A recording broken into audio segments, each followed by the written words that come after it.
NightMerica is an independently produced podcast. If you like what we're doing, please consider supporting patreon.com/NightMerica.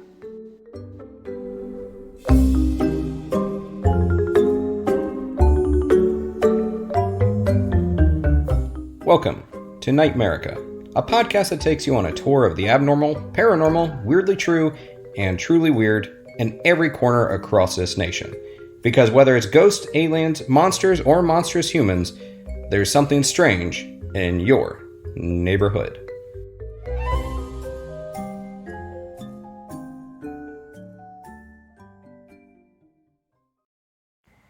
Episode 35.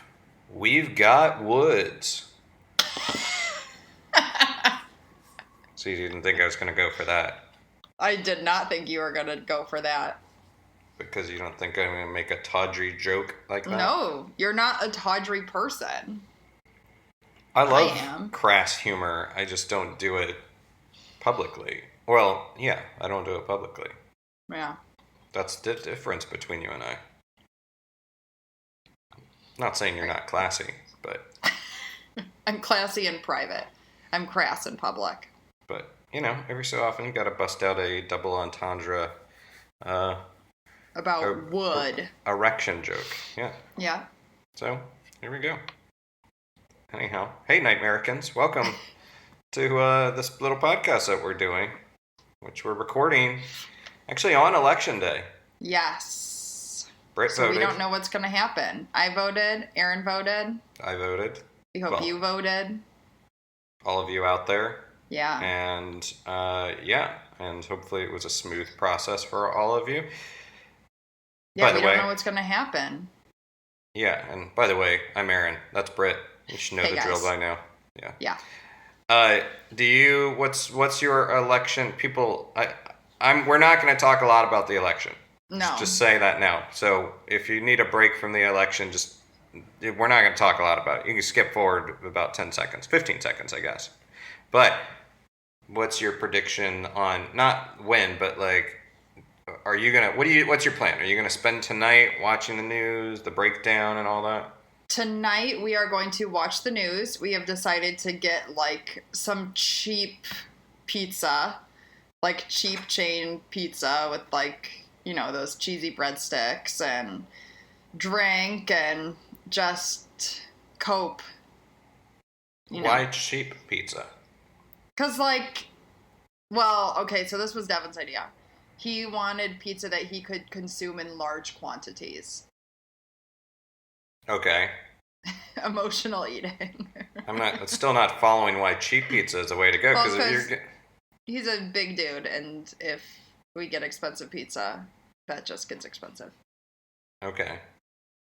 I mean, I know this is NightMerica, not the pizza podcast, but we could do an entire podcast about the benefits, the pros and cons of different pizza brands, but I think you can get a solid New York style pizza. Okay, but here's the thing. I don't like New York style pizza. Okay? Oh my God. I'm from Chicago. I know, I'm from Chicago. And I'm not from... Most of our listeners are not from New York, so they agree with me. No. Okay, that's a big assumption. Just because, I mean, I'm not from New York, and I have spent a lot of time in Chicago. Like over half your life. But I still prefer New York. I enjoy Chicago pizza. I just prefer New York style pizza. I don't think it's the best. But I almost dropped an F-bomb. I loved it so much. But okay. I mean, what are you doing tonight? Oh, well, I'm going to be staying in a haunted hotel. Ooh, I almost recommended hotels for this episode. That's so funny. Have we not done hotels yet? No. Oh, really? Next week, let's do it. Okay. I guess it's probably because it was probably a decision early on not to do hotels because it was like very much on the nose. But I feel like we've established ourselves with enough of a diversity of topics that we can do hotels. Yeah. And it's something we can return back to. What hotel are you staying at? Can you say? Yeah, of course I can say. I don't think my legions of fans are going to stalk me at the hotel tonight. Plus, this isn't dropping until tomorrow. Oh, yeah. So even if they are, haha, suckers, you can't stalk me because I'll probably have been checked out by then. Well, I'm staying at the Artist House, which is a hotel / B&B, and I'm still in Key West. It's literally across the street from where I'm staying in Key West. But while this place may be haunted that I'm staying, that's sort of more known for it. It's connected to the Robert the Doll story, and it's pretty cool. There's a cool turret room that has a big spiral staircase and everything on it. So yeah, I'm gonna hang out there, and I don't know if I'm gonna really do a investigation so much as just soak up the nice haunted hotel vibes. Yeah. So, how'd your reading with Robert go? It went really well. It was interesting. There was some tech glitches because we were live streaming in a Civil War fort, so obviously very thick brick walls. Yeah. But we had 3 feeds going on Robert, on a close-up on the board, and then sort of a wider view. And we had 3 different Ouija boards going. For people that don't know, I'm staying in Key West right now, working on a project, and the famous Robert the Haunted Doll, who we talked about last week's episode, for the first time ever for Halloween night, myself and David Sloan, the author, noted author around town, he's really the main ghost guy in Key West, but yeah, brought together Ouija board and Robert the Doll, first time that has ever happened, especially on a Halloween night, especially on a full moon, especially on a blue moon. Blue moon. Hey, don't sing too much, get sued. I'm sure the lawyers for... who sang that? Was that Dion? No. It was in Greece. Yeah, but... So it was... I mean, it was fun. People seem to have experiences, and I have to admit, the Ouija board doesn't often work for me, but certainly a lot of cool stuff was happening around, and people had a great time. It was certainly fun to watch. That's great. I gotta watch it still. It's long, and it's, well, this is a terrible pitch. You should watch it. You should definitely watch it still. It's long. The Ouija board didn't work. It's about an hour. It's interesting. I mean, it's certainly interesting, but the cool part that, I don't know, maybe it'll get picked up for a little bit of news, is that Ozzy Osbourne supposedly disrespected Robert the Doll, and ever since then he's been having some mishaps in his life. So some people think that maybe Ozzy stirred up the bad juju of Robert the Doll. Curious. Yeah. So, but how about we dip into some news? Do you have a newsy topic? I do. And interesting you say dip into, because my weird news takes place in a lake. In fact, a lake not too far from where you used to live and where we did a story on, the Villa Litchfield. The story is that a big pile of eels was dropped in Prospect Park Lake. Cool. Gross. It's so gross. On October 17th, a jogger was out for a run in Prospect Park when he saw a giant pile of eels. They had escaped from 2 large plastic bags that had been dumped by a man earlier in the day who said to people in the park as he just walked away, saying he just wanted to save lives. What? According to the Huffington Post, people abandon thousands of animals in local parks in New York City every year. Thousands a year. Most of them die, but some survive and wreak havoc in the area. As an example, and to tie it to something with this podcast, in 1890, a group of Shakespeare fans released a flock of 60 starlings, which are those birds that make the really cool shapes in the air. If you guys saw Rebecca, that was just out. That's the birds that on the beach make that crazy shadowy shape. They released 60 birds in Central Park, and now there are hundreds of millions across the nation. So a lot of stories of invasive species that get into places. It's why New Zealand, they used to have a problem with it, but now they're pretty strict about stuff like that. And even down here, well, I should note, I mean, I still live in New York City. I'm just down in Key West for a little bit of time, but so it's still my hood. But the down here, however, in Key West, they have a big iguana problem. Just wild Jeez. iguanas that roam all around the place. I posted a couple pictures of them on Instagram at Aaron Sagers, if you're not already following, and they're all over the place. So yeah, those invasive species. So yeah, don't drop eels in the lake. Sounds like a really bad idea. Oh. Yeah. It was a little slippery with that one. Yeah, that was right slippery. Well, my story is really, this could also go for a paranormal pop culture recommendation, but the News Tribune out of Washington, I believe, I think that's Washington, they just have a really cool video on the emergence of the Bigfoot story, legend, and how it spread across the U.S., and it's a worthwhile watch, but talking about how one little story in Northern California then kind of gave rise to the Bigfoot legend across the country. Now, that should be said that indigenous peoples have talked about large creatures long before 1958 is when the story first kind of gained legs, if you will, or made a footprint. And, but the sort of amongst the white people, how this story spread. It's an interesting video at the News Tribune, and by Patrick Gleason and Ashley Reese. I'm not going to say more than that. Go check it out. It's a good one. Cool. And it will inform some of my story, which we'll get to in a moment. Ooh. But hey, Britt, you know what's still happening here at NightMerica? I'm going to guess it has something to do with manscaping. Correct. Manscaped, the right tools for the job. We're happy to still be in the Manscaped sponsor-y world, and so we want to remind you guys, go buy some stuff from Manscaped. I know that was such a vague pitch, but there's going to be an ad later on. Spoiler alert, you'll get an actual ad later on. But the grooming tools for men, right tools for the job. You know, it's 2020. Boys, take care of your boys.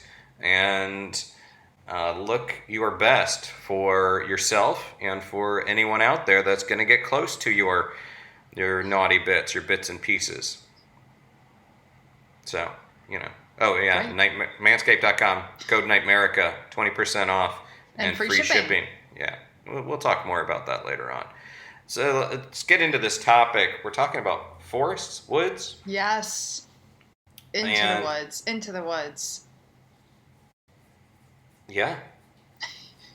2 musical breaks already, Britt. You know it. That's how I roll. People come here for that, I think. Yeah. Much like they come here for your musings about Chicago-style pizza. Yeah, and how delicious it is. I'm not saying it's not delicious. And if anyone comes at me in the comments saying that it's essentially just a casserole, don't bother.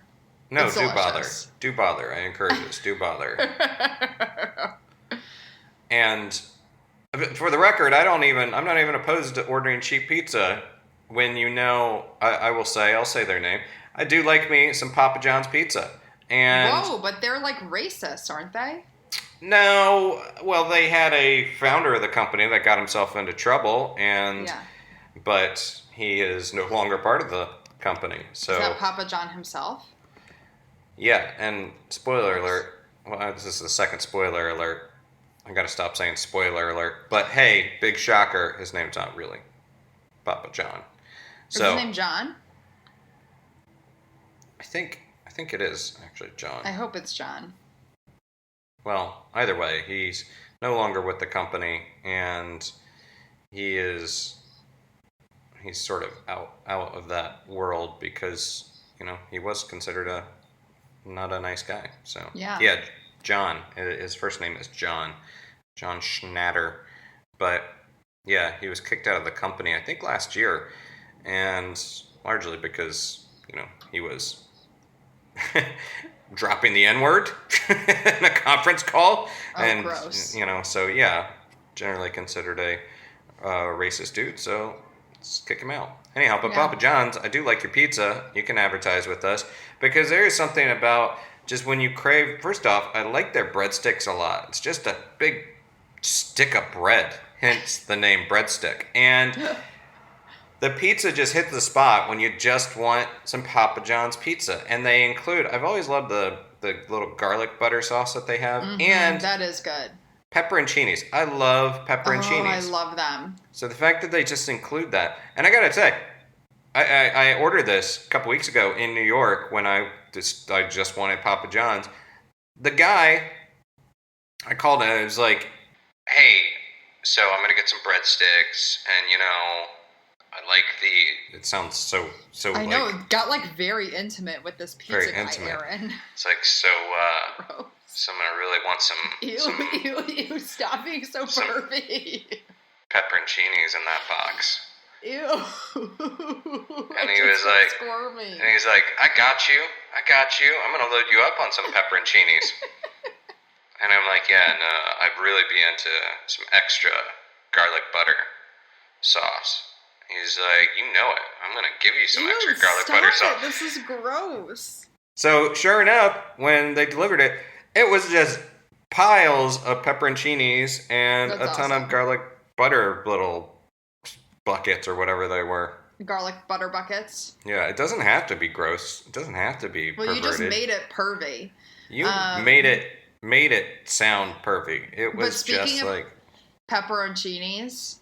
Yes. At my Halloween hangover breakfast sandwich this weekend was an everything bagel, scrambled egg, Jersey Taylor ham, and pepperoncinis. And it was so good. I believe that does sound good. I do I do love a good bagel and lox with not just the lox and capers and onions and tomato, but I think either jalapenos, but even pepperoncinis preferably.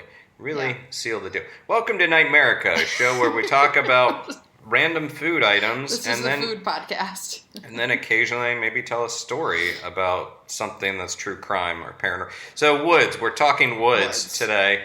And wood-focused, forest-focused. I don't imagine you're much of a camper. Absolutely not. Yeah. That comes as no surprise to any of our listeners. Would you be afraid to is it just the rustic nature, or yes. It's not that you would be afraid to be out in the woods in the middle of the night? It depends. Last year, I don't know if I've told this story on the pod before, but last year I went to a tiny house in Joshua Tree,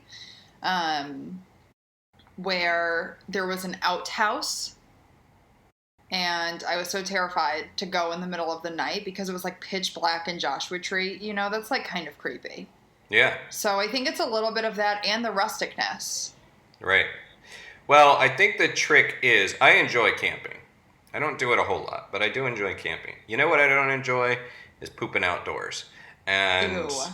This sounds like the setup for an ad. Tushy, maybe? You know what I don't enjoy is pooping outdoors. If only there was a product that would help me not poop outdoors.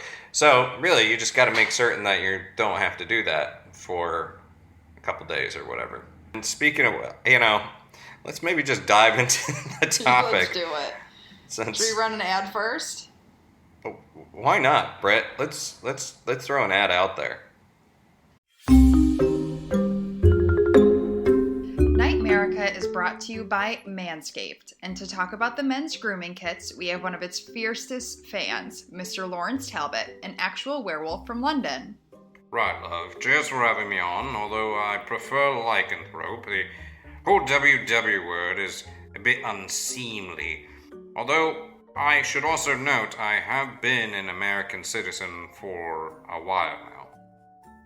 So that would explain that almost indistinguishable British accent.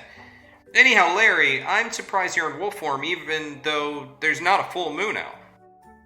That's right. Well, I used to view my condition as a bit of a curse, what with all the hair everywhere. But with the Manscaped Lawnmower 3.0 and its durable skin-safe ceramic blade, which has small teeth, unlike myself, I can be quite the dapper wolf with my crown jewels, if you will, remaining secure.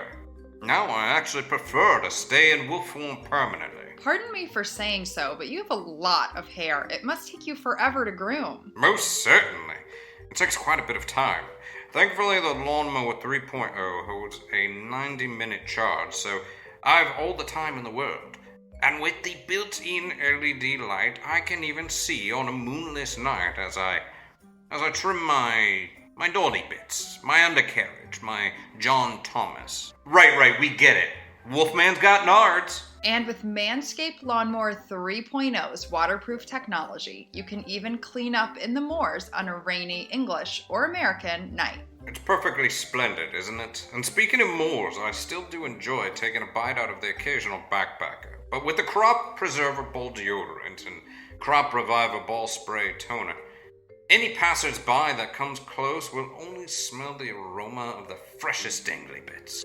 But don't take our word for it, or even that of a gentleman lycanthrope. Because with the code NightMerica, you can get 20% off a Manscaped order and receive free shipping. Head to manscaped.com and enter code NightMerica, and you can check out their anti-chafing boxer briefs, Weed Whacker nose hair trimmer, and crop cleanser hair and body wash, all from Wolf Manscaped. No, only from Manscaped. Manscaped, the right tools for the job.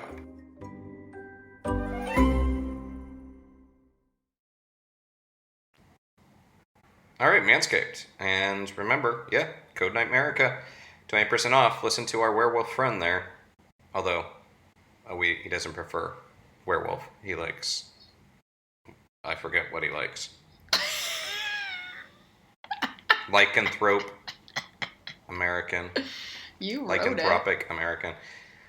Anyway. No, I didn't write it. It was an actual interview with a werewolf with a bad English accent that sounds suspiciously like me.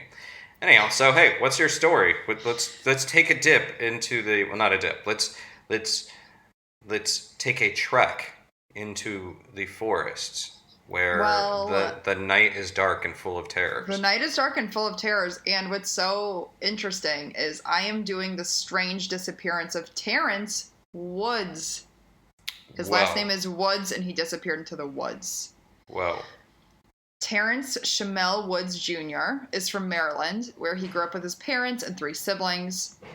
He ended up moving to England for the American International University in London after he graduated from the University of Maryland. He was making his way in TV production, and he worked on The Voice UK, as well as several documentaries. And he was 26 years old in 2018, where he was hired to work freelance with Raw TV, which is a London-based production company. Have you heard of it? This is like your industry. I have heard of Raw TV, yes.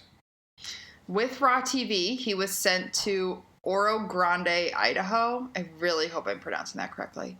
For a project with the Discovery Channel. They were working on a show called Gold Rush Whitewater out of an abandoned gold mine called the Penman Mine in the Nez Perce Clearwater National Forest. And there were about 12 people on the crew. You're nodding your head. Do you know the story I'm about to tell? No, I don't know the full story, but there's a lot of things that sound familiar. Yeah. Well, his dad, Terrence Sr., dropped him off at the Maryland airport on September 30th, 2018. I wrote 3018 in my notes. That's really funny. For the next 5 days, he was texting his dad pictures of Idaho and seemed in a good mood based on like the text that he was sending. Then on October 5th at 3 a.m., he calls his dad to tell him that he made it to Elk City, Idaho safely, which is where they were kind of setting up their base camp. And then 2 hours and 45 minutes later, he texts his dad saying that he's going to be coming home in 5 days. This was super unusual because the filming was actually supposed to go on until mid-November.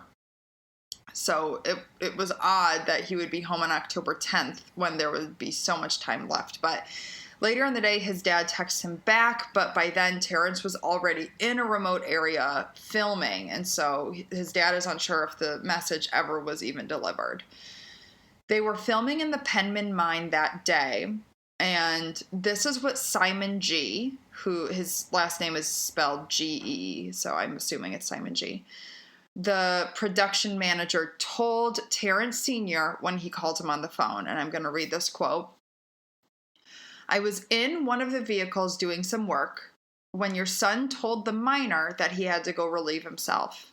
Something told me, kind of like a gut feeling, to look over near the cliff your son was at. When I looked over there, all I saw was the radio laying on the ground. I originally thought your son fell off the cliff, so I leaped out of the vehicle and ran over there immediately. To my shock, your son was already 15 feet down the cliff, running like a hare. I've never seen anyone run so fast. At that point, I yelled to the crew to get in a vehicle and go to the main road. I proceeded down the cliff after your son, but he kept running. Due to my professional search and rescue training, I stopped running after him out of fear that he'd be further scared. So I went back topside, and the crew hadn't found your son on the main road. At this point, we found the first house with a phone and called the police reporting your son missing. Terrible phone call for your father to get. Yeah. So scary. What's really curious to me is that in the 911 call to law enforcement, it's documented that the caller stated, Terrence has been having a really hard time emotionally and had a mental breakdown earlier today. A woman in the crew, Cherie, corroborated Simon's story to law enforcement and added that Terrence was acting strangely and was noticeably quiet. I don't know how you can go from texting your dad pictures of like a beautiful surrounding and then have like a full mental breakdown at work. And I should say too, he's never had a history of like mental health triggers or suicide or any sort of mental health problems, which is so bizarre. Yeah, so, although things can emerge and completely random, not out of nowhere, but seemingly out of nowhere. Yeah. And Simon, the production manager, gives us a little bit of insight when he called Terrence Sr. the next day to update him.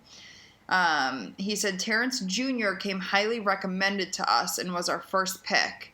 But when I met your son, he didn't live up to my standards.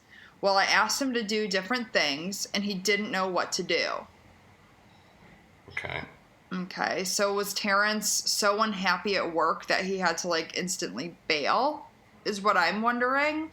But what's curious is that Raw TV has taken the stance that Simon never said this, that this is something that Terrence Sr. is just feeding into the media, that Simon did not believe that Terrence Jr.'s behavior was bad, that he just seemed distracted. So it's curious that we're getting all these different stories. From October 5th through October 11th, there was a huge search and rescue mission, including ATVs, dog teams, helicopters that had like heat sensing technology, as well as horseback crews.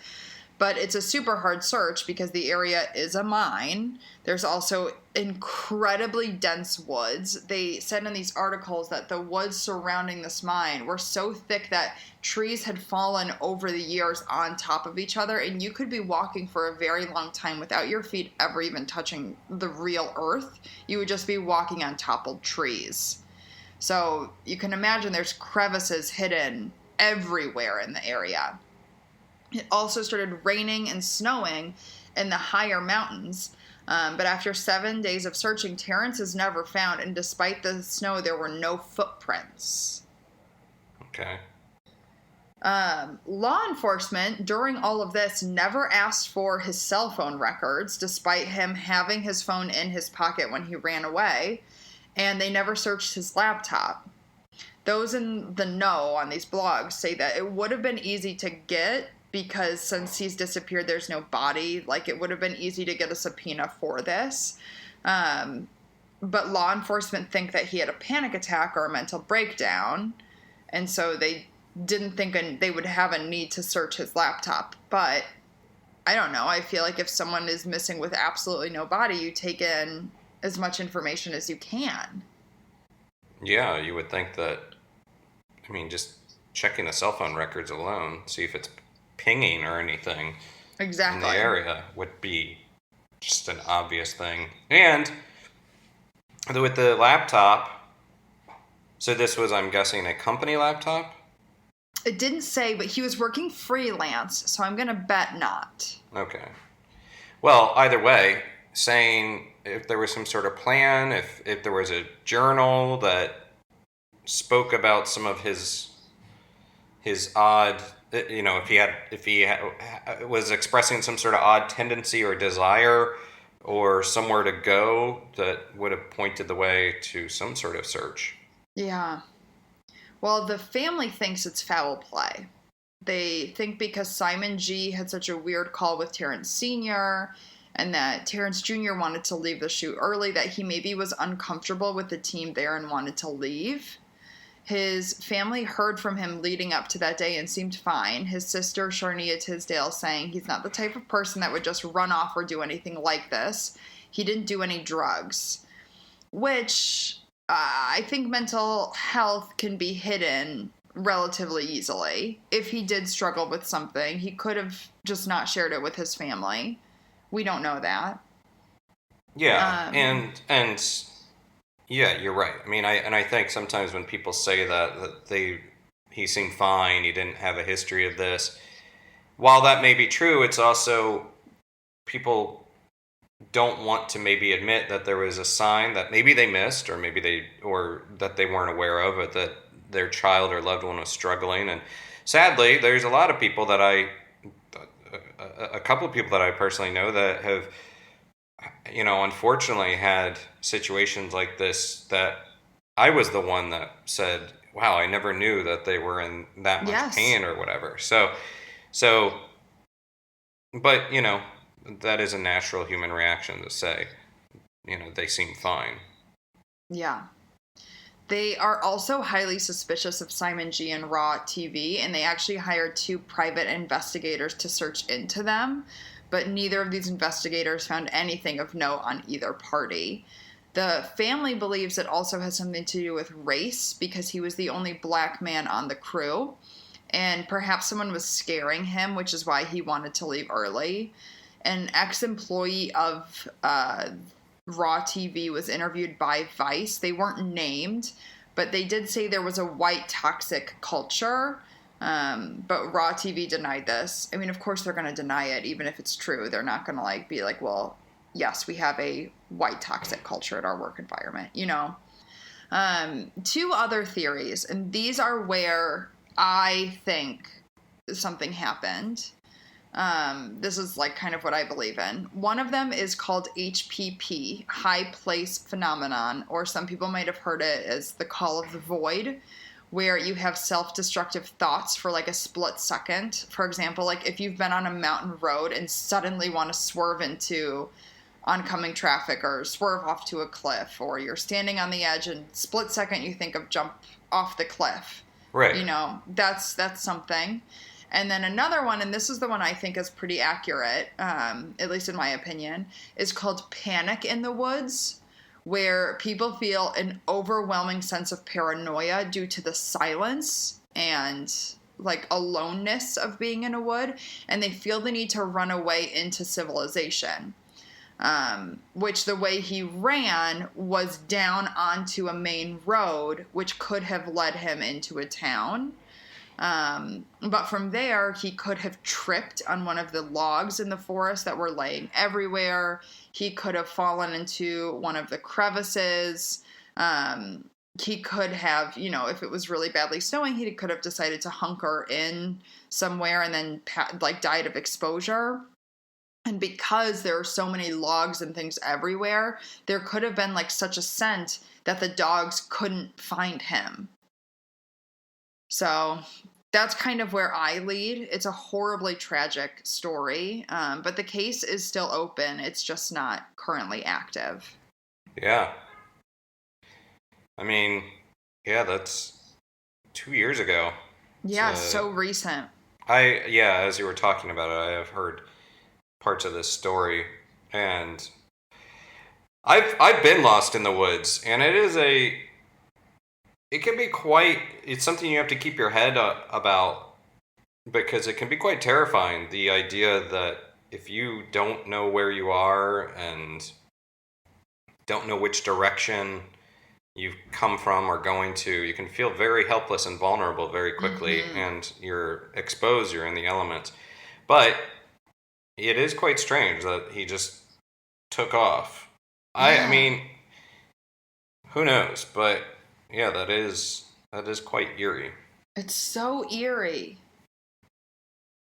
Now, it can't be too late to, certainly that laptop is still around and those cell phone records are still around, even if it doesn't necessarily, because sooner or later that battery is going to, die or whatever, but it's not too late to find out like the last known position of this kid.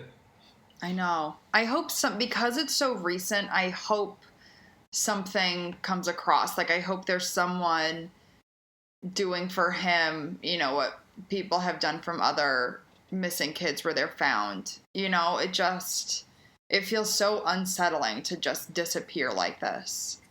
Yeah.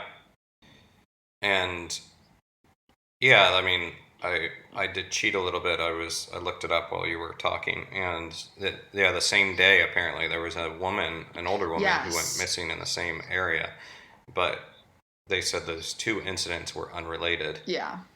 But yeah, this area of the country the woods are definitely dense and vast, so it's crazy to think that you can still get lost somewhere out there in the 21st century, but you can.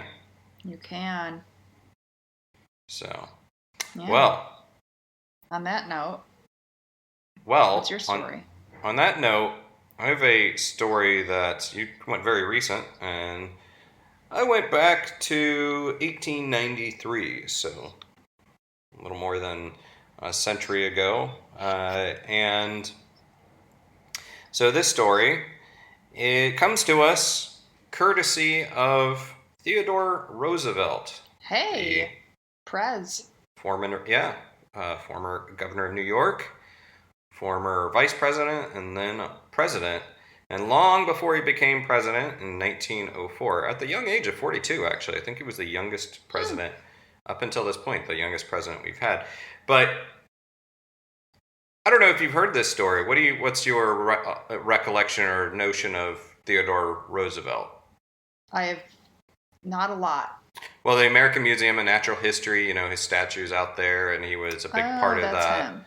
So the Rough Rider, sort of this notion of masculinity and adventurer. He was also a big game hunter. He was a big game hunter.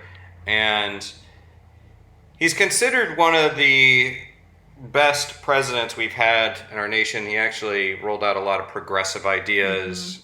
Obviously, he's not without his flaws, but what I found interesting about him is, so he became this paradigm of masculinity and was a big guy, but he started out as a tiny little guy and had a very strenuous childhood, suffered from asthma, and using the word strenuous, he came to believe in the power of exercise and that one should lead a strenuous life in order.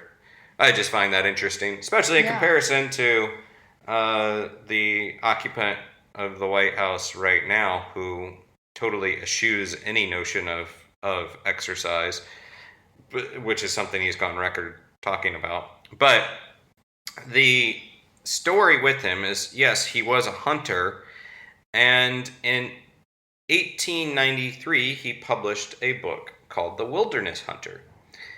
And this is a story about Theodore Roosevelt and Bigfoot. Does that ring any bell? No, but I'm riveted. Okay. Yeah, this is one of the most famous Bigfoot stories out there. And so Roosevelt, during his while he was writing The Wilderness Hunter, he was out in the wilderness for quite a span of time, and he called Montana, western Montana, and northwestern Wyoming the finest hunting ground in America.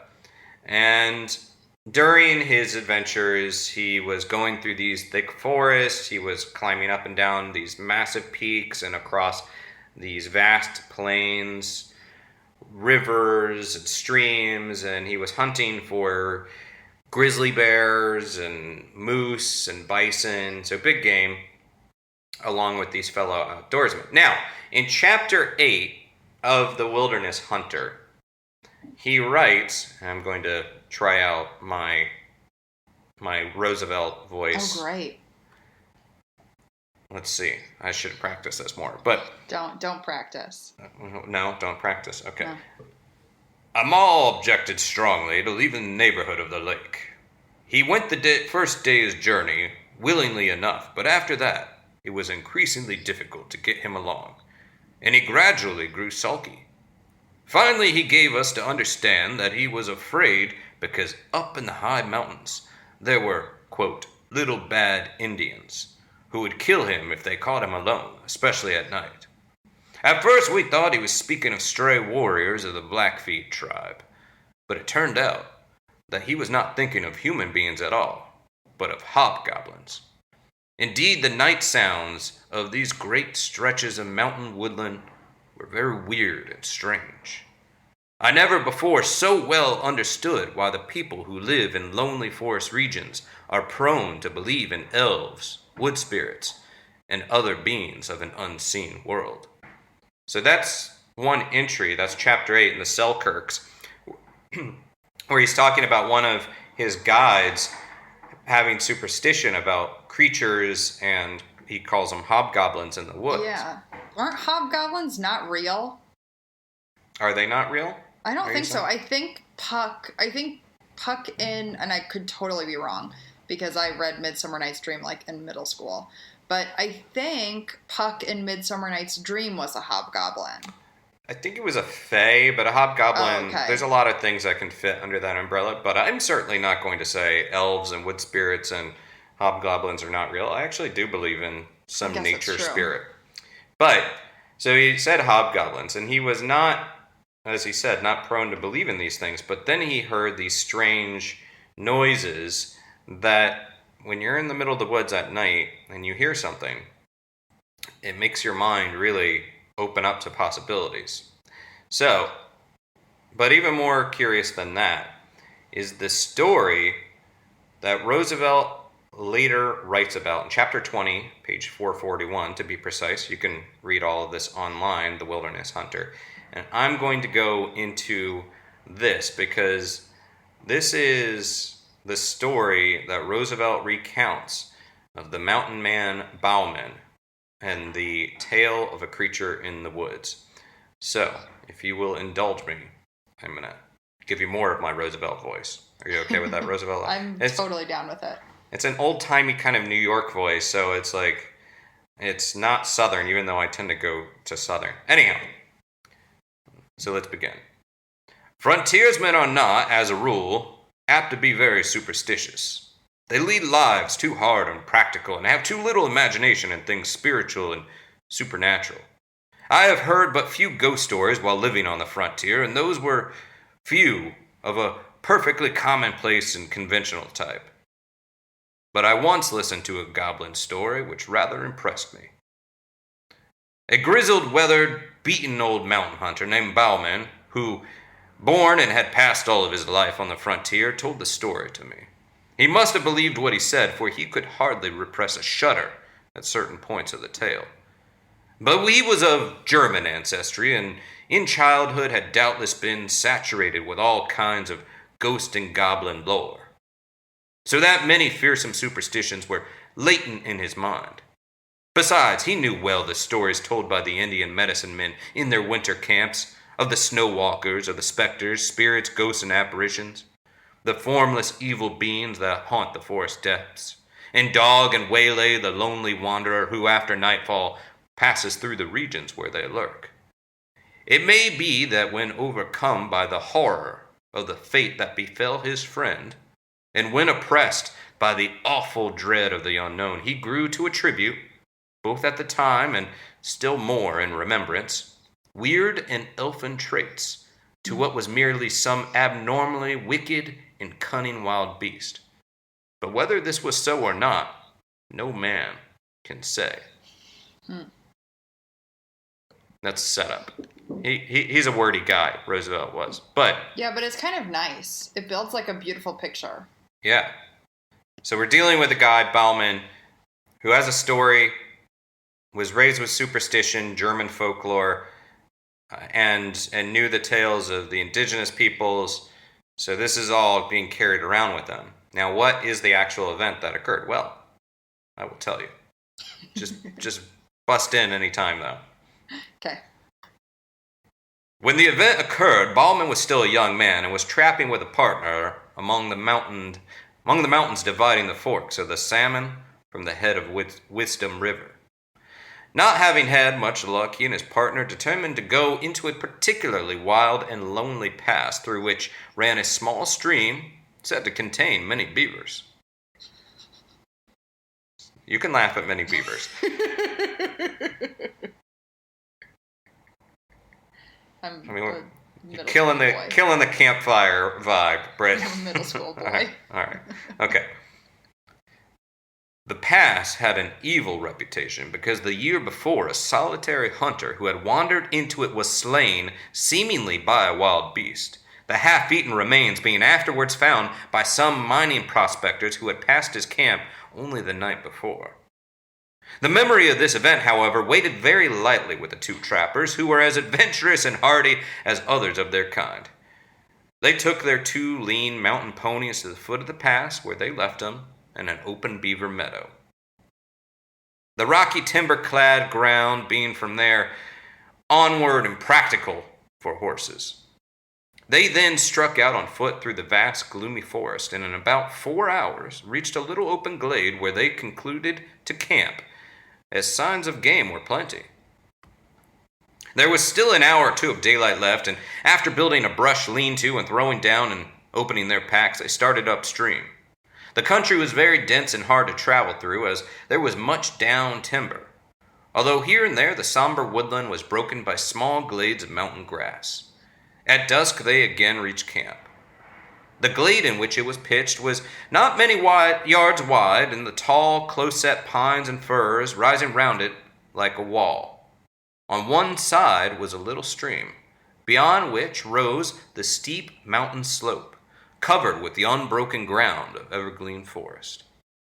They were surprised to find that during their absence something, apparently a bear, had visited camp and had rummaged about among their things, scattering the contents of their packs, and in sheer wantonness destroying their lean-to. The footprints of the beast were quite plain, but at first they paid no particular heed to them, busying themselves with rebuilding the lean-to, laying out their beds and stores, and lighting the fire. While Bauman was making ready supper, it being already dark, his companion began to examine the tracks more closely, and soon took a brand from the fire to follow them up, where the intruder had walked along a game trail after leaving the camp. When the brand flickered out, he returned and took another, repeating his inspection of the footprints very closely. Coming back to the fire, he stood by it a minute or two, peering out in the darkness, and suddenly remarked, "Bauman, that bear has been walking on 2 legs." Bauman laughed at this, but his partner insisted that he was right, and upon again examining the tracks with a torch, they certainly did seem to be made by but two paws, or feet. However, it was too dark to make sure. After discussing whether the footprints could possibly be those of a human being, and coming to the conclusion that they could not be, the two men rolled up in their blankets and went to sleep under the lean-to. At midnight, Bauman was awakened by some noise and sat up in his blankets. As he did so, his nostrils were struck by a strong wild beast odor, and he caught the loom of a great body in the darkness at the mouth of the lean-to. Oh my God. Grasping his rifle, he fired at the vague, threatening shadow, but must have missed, for immediately afterwards he heard the smashing of the underwood as the thing, whatever it was, rushed off into the impenetrable blackness of the forest in the night.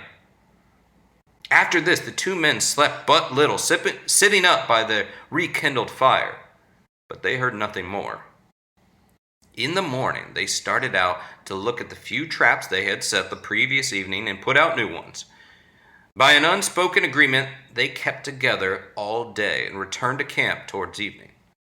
On nearing it, they saw, hardly to their astonishment, that the lean-to had again been torn down. The visitor of the preceding day had returned, and in wanton malice had tossed about their camp kit and bedding and destroyed the shanty. The ground was marked up by its tracks, and on leaving the camp, it had gone along the soft earth by the brook. The footprints were as plain as if on snow, and after a careful scrutiny of the trail, it did certainly seem as if, whatever the thing was, it had walked off on but 2 legs. The men, thoroughly uneasy, gathered a great heap of dead logs and kept up a roaming fire throughout the night. Roaring fire. Fire was not roaming. Roaring. Kept up a roaring fire throughout the night. Sorry, Teddy. One or the other sitting on guard most of the time.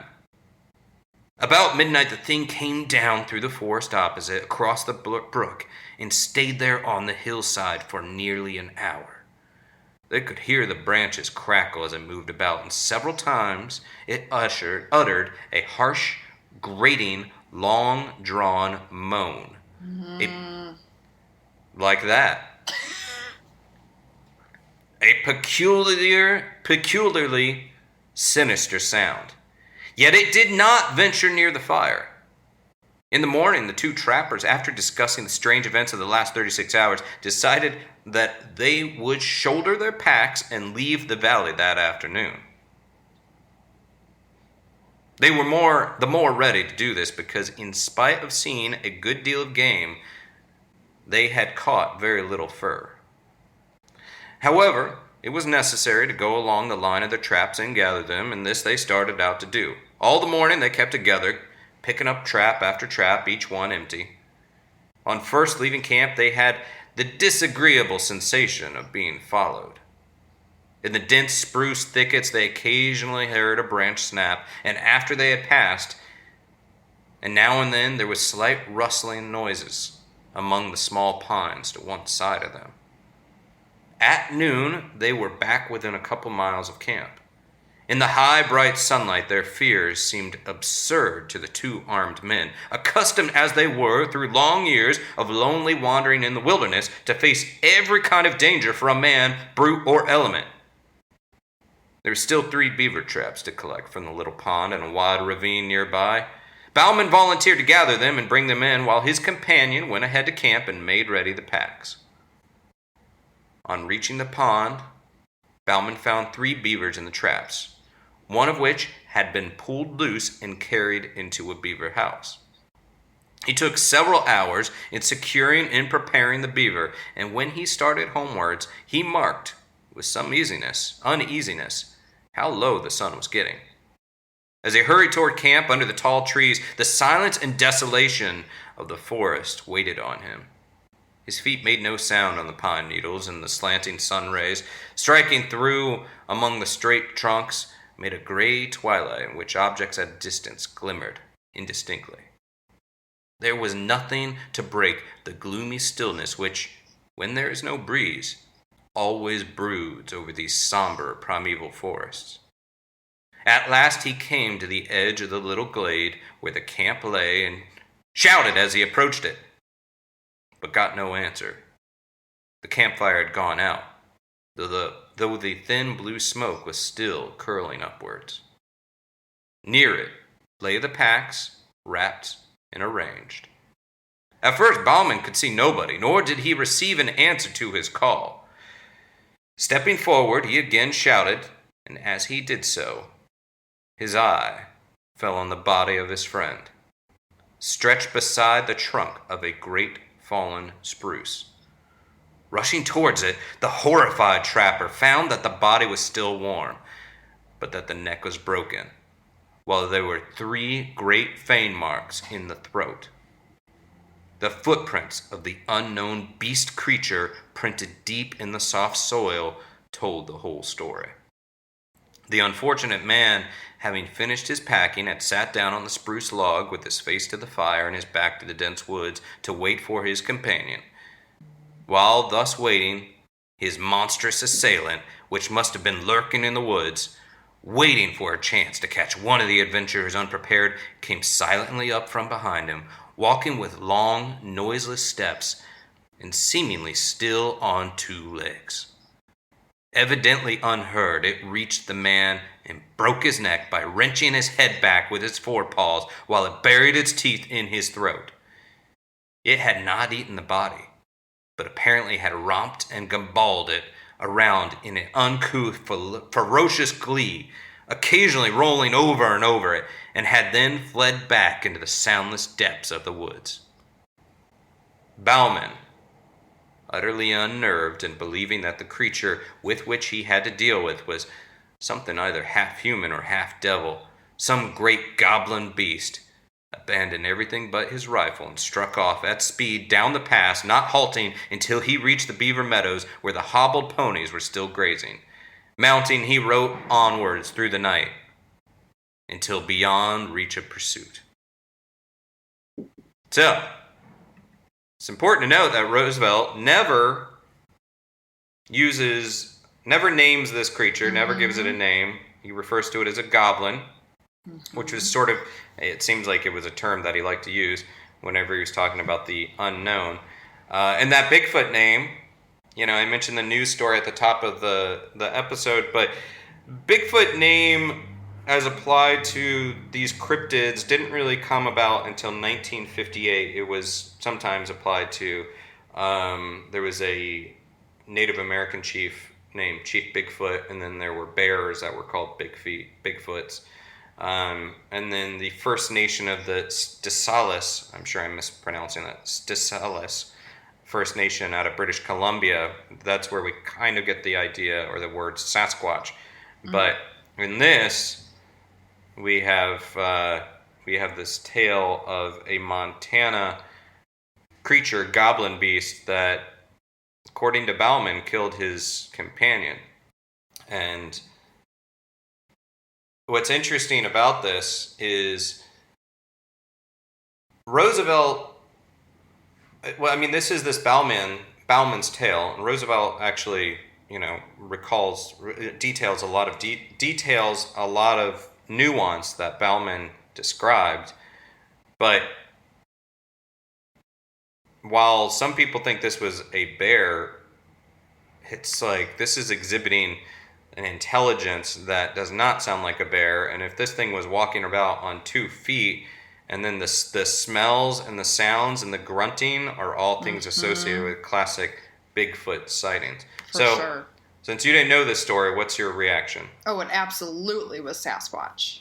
No doubt. There's the Patterson-Gimlin film, which is a famous Bigfoot footage, and that is the most famous of the Bigfoot sort of sightings or documentations, and I would say that this is probably the second most famous.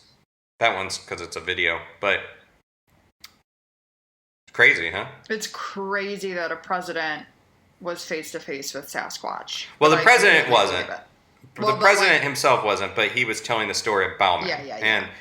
But it also, it makes, and I don't know the history of the Wilderness Hunter. I've read through chunks of it, and it makes me intrigued because chapter 8 in the Selkirks is where he's talking about hearing these sounds at night, which he calls very weird and strange, and he never so well understood why the people who live in the lonely forest regions are prone to believe in goblins.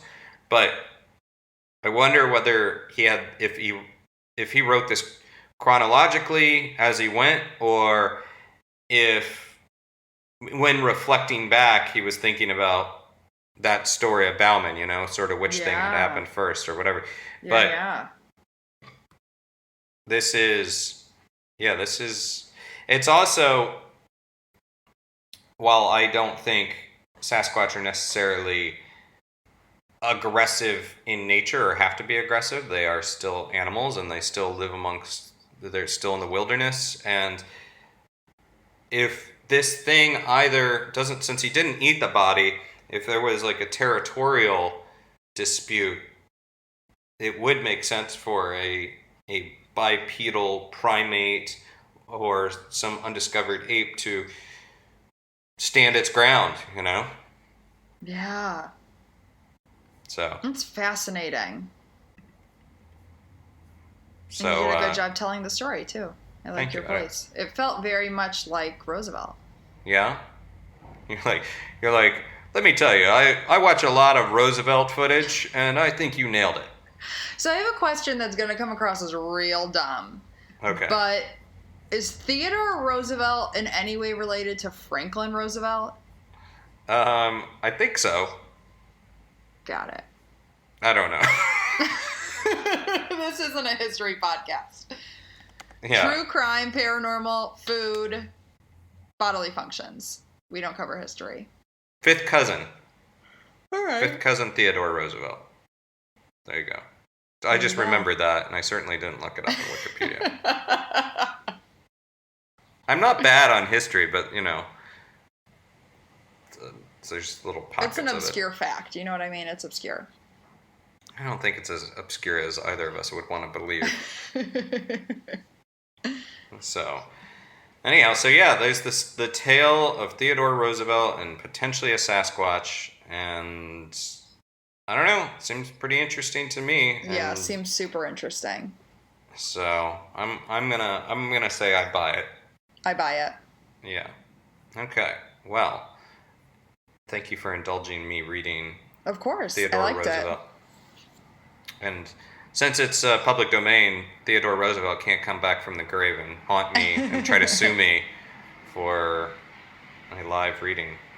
But anyhow, so should we head towards the paranormal pop culture or the paranormal pop culture and then wrap this up? Yeah. I'm super excited because certain libraries in New York have reopened. Really good, social distancing safety as well. But now I can finally get my books again. So I finally have a book for paranormal pop culture. It is The Sundown Motel by Simone St. James. It is awesome. I'm about halfway through and I'm loving it. It's one of those that's really hard to put down, about a woman who went missing in the 80s from her night shift at a motel, and then her niece goes to figure out what happened. It's so well written. I'm a big fan. Cool. Yeah. I am looking for I have so many books I've been loading up on research lately. This book is really good so far. It's called Grits and Grunts, Folkloric Key West by Stetson Kennedy. Love it. It's a treasury of Key West tales, lore, and legends. And it's, I'm going to look up the copyright on this. I forget when it was published, but I don't think it's a recent book, but it's one of those that just really holds up super well and is, I don't know, I feel 2008, so maybe not as old as I thought, but it talks about things like, it dips into stories about key lime pies, it dips into ghost stories, it dips into some strange true crime stories, one of which that if you don't bring it up sooner or later, I'm going to do it as a story. I'm not going to tell you. Can you tell me offline? No. Oh. Okay, I'll tell you. It's one of those stories I could obviously I'm spending a lot of time here and doing a lot of research, so I don't want to make this all about Key West paranormal stuff, but I could tell a million stories out of just Key West alone. But the tale of, I don't think we talked about this. It feels like something maybe we talked about offline, but the Count Karl von Kostler, But does that sound so familiar? Yeah, it's a pretty crazy tale. Oh, a crazy story. I do know this story. Yes, Yeah. It's crazy. Yeah. We'll get to it at some point, but yeah. So Grits and Grunts, Folklore Key West, Stetson Kennedy, and it's an easy read. It's a really enjoyable read, and I would call it like sort of a nice treasure trove of stories. Also, before we get out of here, you want to hear a gross Aaron Sagers fact? Always. Putting this out here, because I feel like sometimes you think I don't open up my personal life enough. So growing up, so the book is Grits and Grunts. Growing up, my grandmother on my father's side, who has since passed away, she would refer to bowel movements as grunts. So do you need to take a grunt is like what she would ask, and so that was her word for poop that at least she said to me. And it's horrible and disgusting and yet evocative. And even when reading the Teddy Roosevelt thing, he uses the word grunt in there somewhere, and I'm like, oh God, Bigfoot's taking a poo. So yeah, I don't use that. I don't use that word anymore because it really disgusts me so. But that's what good old Lucille would say as far as poops when I was love growing that. up. Thank you, Lucille. Yeah, so, ugh. But, all right, well, wherever you guys are out there, I would say, look, as you know, like I said, we're recording this on Election Day, so if you listen to it on Wednesday, I hope your anxiety is under control and that stay we safe. Have a clear answer on things, and and take care of yourself. Take care of yourself out. Thanks for listening. Please consider giving us a review on Apple Podcasts, following us on social media, and sharing the show with your friends. And if you're able, we appreciate your support on patreon.com/NightMerica so we can keep bringing you more spooky stories. And if you'd like to share your own paranormal stories or seek paranormal advice for entertainment purposes only, email us at nightmericashow@gmail.com.